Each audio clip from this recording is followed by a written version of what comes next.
मुलांनो, आपल्याला आपला जिल्हा कोणता आहे? अहमदनगर.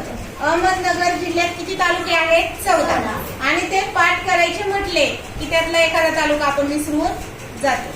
मग आता आपल्याला हे 14 तालुके आहेत. हे 14 तालुके लक्षात ठेवण्याची एकदम सोपी युक्ती तुम्हाला मी शिकवणार आहे. आणि ती इथं समोर लिहिलेली आहे. काय बरं ती युक्ती? तर बघा, श्री वरून 2 तालुके आहेत. श्रीरामपूर, श्रीगोंदा. रावरून किती तालुके आहेत? राहुरी आणि राहाता. पाथर्डी पा वरून किती तालुके आहेत? 2. आणि कोपरगाव आणि क वरून किती तालुके? 2. कोपरगाव, कर्जत. अ वरून किती तालुके आहेत? 2.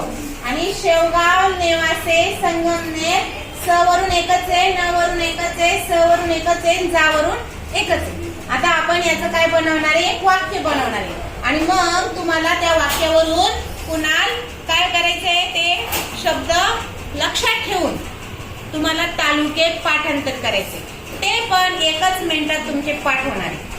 श्री श्री, रा पापा, कोक, सेनेस, जा.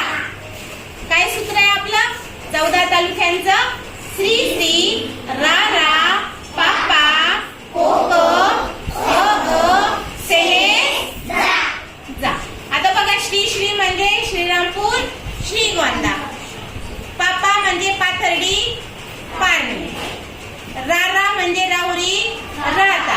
कोको म्हणजे कोपरगाव, कर्जत. म्हणजे अकोला, अहमदनगर. सेनेस म्हणजे से म्हणजे शेवगाव. ने म्हणजे नेवासा. स म्हणजे संगमनेर. आणि जा म्हणजे असे आपण किती तालुके पाठ केले एका मिनिटात? 14. श्री श्री, रा पापा, कोक, सेनेस, जा.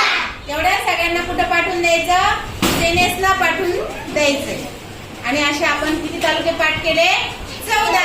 अभ्यास करणं सोपं असतं. फक्त काय लक्षात ठेवायची? युक्ती स्वतः बनवायची. ती युक्ती स्वतः बनवली की आपल्या लक्षात राहते.